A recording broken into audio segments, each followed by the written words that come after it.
Bonjour à tous mes chers amis, j'espère que vous allez bien. On se retrouve pour une facecam, donc la première facecam du retour, et pas des moindres, car on va traiter d'un sujet d'actualité assez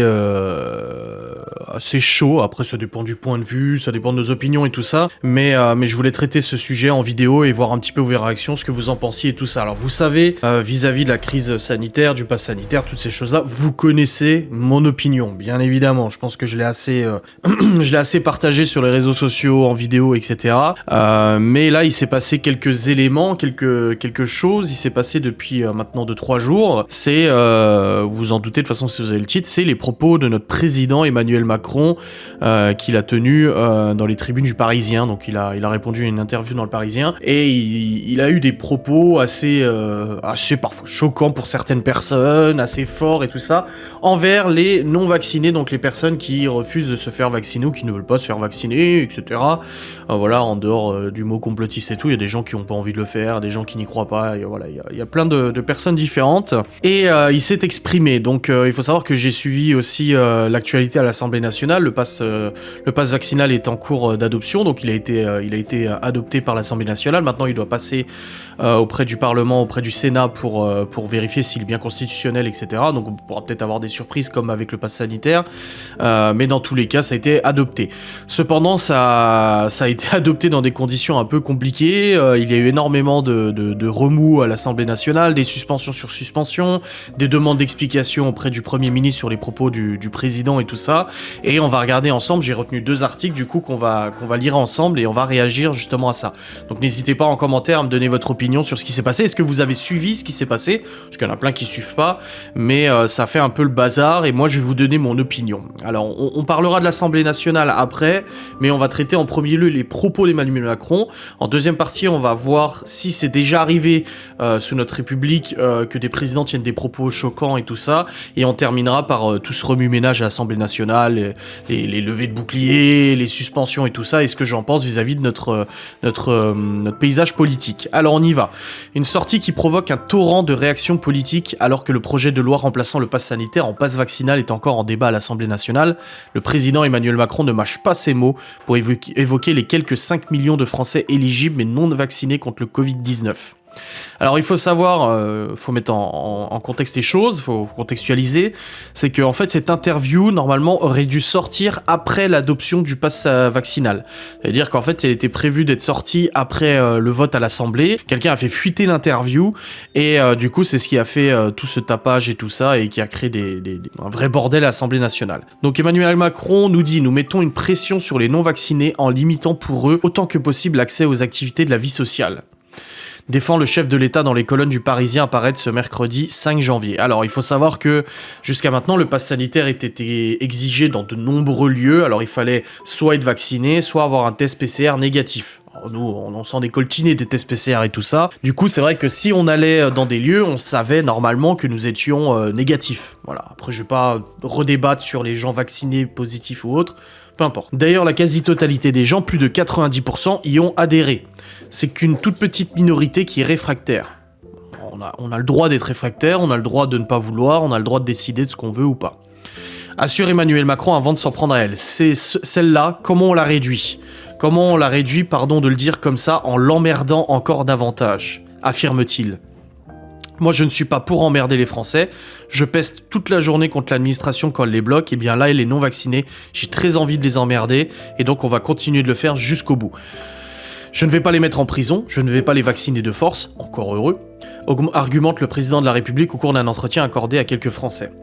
Donc, il faut leur dire, à partir du 15 janvier, vous ne pourrez plus aller au resto, boire un café, aller au théâtre au ciné, poursuit le chef de l'État, refusant d'empêcher les malades non vaccinés d'être admis en réanimation parce qu'un soignant regarde quelqu'un qui est malade, pas d'où il vient ou ce qu'il est.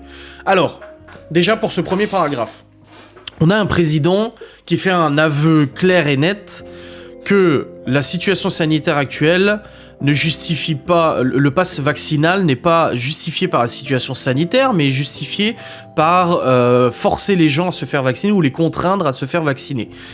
Alors, comme je vous dis toujours, il faut faire attention à ce que vous lisez, que ça soit du côté contre la vaccination que du côté pour la vaccination. On a le droit d'avoir nos opinions politiques, on a le droit d'avoir nos opinions de société. Moi, mon opinion, vous la connaissez.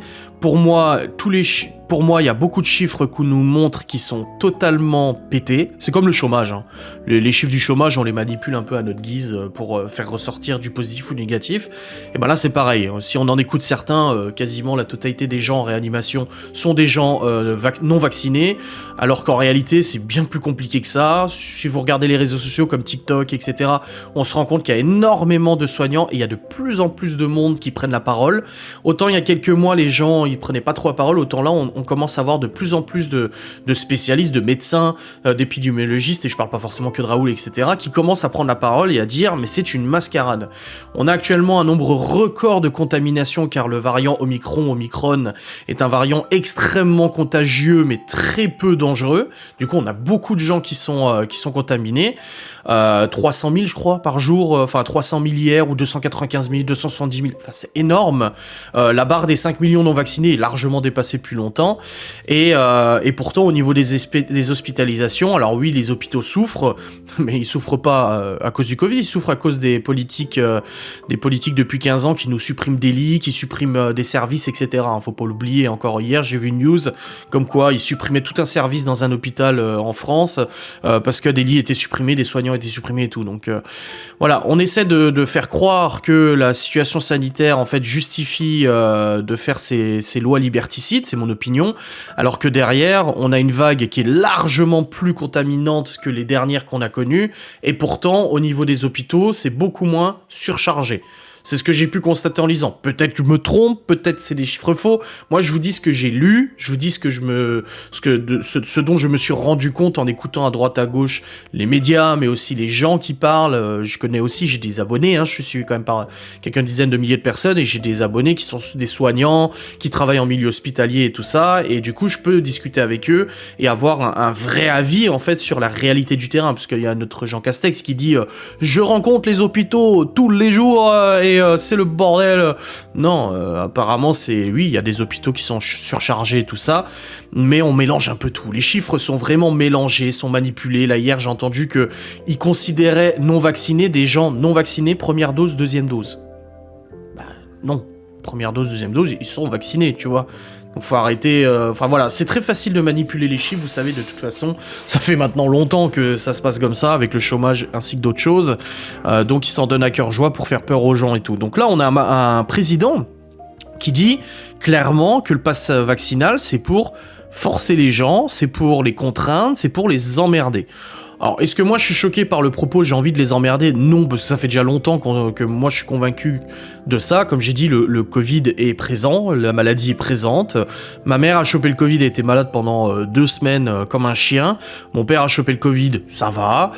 J'ai des proches qui ont chopé le Covid, ça va. Ma grand-mère, donc Nona, de 76 ans, a attrapé le Covid aussi. Ça, je l'ai pas dit, elle l'avait attrapé quelques jours avant Noël. Donc elle a été hospitalisée pour des problèmes à la tête et tout ça qui n'ont rien à voir avec le Covid, et quand elle est arrivée au service, ils lui ont fait un test et il s'avère qu'elle était positive au Covid.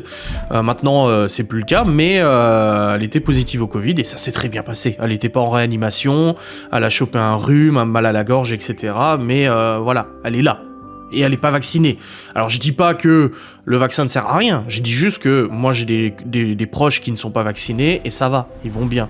Voilà, c'est pour sortir un petit peu de toute cette ambiance anxiogène qu'on a instauré, que les médias ont instauré, que les politiques ont instauré depuis maintenant longtemps, sortir un peu de ça, et voilà, moi je donne mon témoignage, et je comprendrais qu'il y ait des abonnés qui disent oui, bah moi ma grand-mère ou mon grand-père a été très malade ou en est malheureusement décédé, oui je l'entends, il y a pas de problème, mais je dis juste que pour mon opinion personnelle, voilà ce qui s'est passé, voilà, pour mon expérience. Moi je l'ai pas chopé, Laura non plus. On a été testé et tout, parce que forcément, on a aussi, Laura a chopé un rhume, elle a fait un test, Malone aussi, moi aussi, tout va bien, quoi, y a pas eu de soucis. Et on paye à chaque fois qu'on fait un test, je le rappelle. Donc, le terme emmerder les Français, ça m'a pas choqué, parce que pour moi, c'est clairement ça depuis maintenant un bon bout de temps, c'est que la crise est une bonne excuse pour continuer une politique liberticide et une politique une politique de répression et surtout de stigmatisation des gens qui ne veulent pas se faire vacciner. Moi, pour l'instant, je suis toujours pas et j'ai pas envie de me faire vacciner. Et voilà, donc on peut plus aller au resto, boire un café, aller au théâtre, au ciné. De toute façon, on le faisait déjà pas beaucoup. Et de toute manière, quand tu te renseignes un petit peu, tu découvres qu'il y a plein d'autres choses à faire, même avec les enfants, des activités et tout ça qui nécessitent pas le pass sanitaire et qui sont aussi très bien. Voilà, c'est des très bonnes choses à faire. Pas besoin d'aller au resto et claquer 150 balles avec les enfants pour qu'ils soient contents. La dernière fois, on a fait kebab maison. Je peux vous dire que c'était 10 fois meilleur et c'était une bonne ambiance et c'était très bien. Voilà, je l'avais filmé, je crois. Donc des propos condamnés par plusieurs candidats à l'Elysée. Les propos du président officiellement pas encore candidat. Enfin, sans doute. Un deuxième mandat n'ont pas manqué de faire réagir les prétendants à l'Elysée. Le président maîtrise-t-il ce qu'il dit? Consternant. Un président ne devrait pas dire ça. Emmanuel Macron est indigne de sa fonction. Président, j'arrêterai d'emmerder les Français à premier Éric Zemmour. Aucune urgence sanitaire ne justifie de tels mots, a estimé le sénateur LR Bruno Retailleau. Je l'ai écouté hier à l'Assemblée nationale. Potentielle future candidate à gauche, Christiane Taubira a de ce côté fustigé des propos choquants et violents. Invité sur LCI, Yannick Jadot a lui regretté que le chef de l'État fasse de la vaccination un référendum pour ou contre Macron. C'est une faute politique. Ce ne sont pas des propos qu'un président de la République doit tenir. Voilà un petit peu les opinions de nos politiques, opposition, etc. Donc vis-à-vis de son propre camp, hier j'ai écouté notre ami Jean Castex au Sénat et à l'Assemblée nationale. Énormément de députés ont demandé à Jean Castex de s'excuser au nom du président, de s'expliquer. Il ne l'a pas fait, au contraire, il a donné raison à Emmanuel Macron, sans pour autant reprendre les mêmes mots, mais il a dit que voilà, c'était emmerder, c'est contraindre, voilà, on fait l'amalgame entre les deux mots, blabla et tout ça, etc.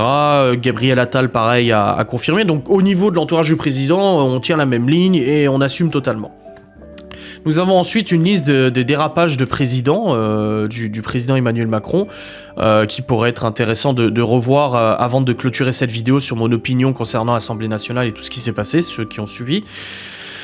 Pour se payer un costard, il faut travailler. Avant même d'être à la tête de la France, Emmanuel Macron faisait déjà des déclarations tranchantes. En 2016, alors qu'il n'est encore que ministre de l'économie sous François Hollande, il lâche sa première boutade. Vous n'allez pas me faire peur avec votre t-shirt. La meilleure façon de se payer un costard, c'est de travailler. Oui, ok. Les gens qui réussissent et les gens qui ne sont rien. Une gare, c'est un lieu où on croise les gens qui réussissent et les gens qui ne sont rien. Parce que c'est un lieu où on l'on passe, parce que c'est un lieu qu'on partage. J'ai l'impression qu'en fait, Emmanuel Macron, il a tendance à dire un peu ce qu'il pense rapidement. Alors bon, autant pour l'interview du Parisien, clairement, c'était préparé. Il faut pas me faire croire que c'était un dérapage, et c'est ce que Bruno Retailleau a dit. Ce n'est pas un dérapage, parce que c'était préparé, ça a été enregistré, faut pas croire, ça a été vérifié par ses équipes de communication, etc., et ça a été validé.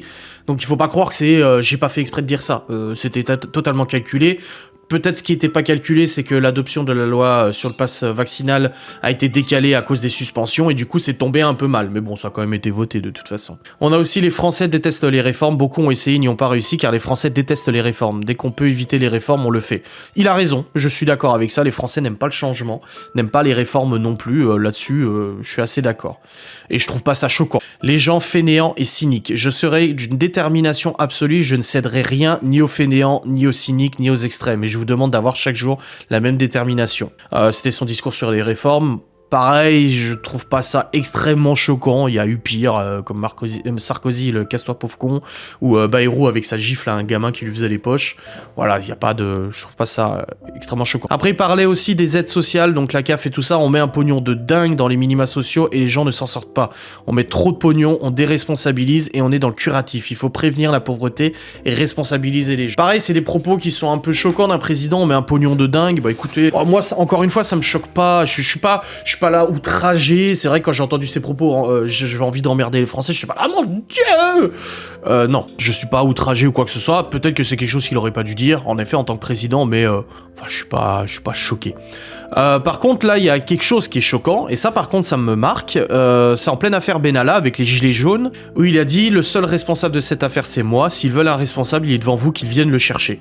Un président de la République qui, bien protégé par sa garde rapprochée, bien protégé par les CRS, bien protégé par tout, etc., compte tenu aussi de l'histoire de la France, il faut pas oublier ce qui s'est passé en France, 1789, ainsi que tous les autres événements de retournement de situation, c'est ce que je lis en ce moment, voilà les différents régimes qu'il y a eu depuis la Révolution française, avec l'Empire, l'établissement de la monarchie et tout ça. de dire, voilà, qu'ils viennent me chercher, c'est une provocation. Je trouve que c'est une provocation. Alors, au-delà d'être con de dire ça, c'est une grosse provocation envers les gens qui manifestent. C'est beaucoup trop facile et c'est beaucoup trop simple de dire ça, qu'ils viennent me chercher. Mais comment aller le chercher? Et le chercher pourquoi? Je veux dire, là pour moi, c'est uniquement attiser la haine de dire ce genre de propos. Voilà.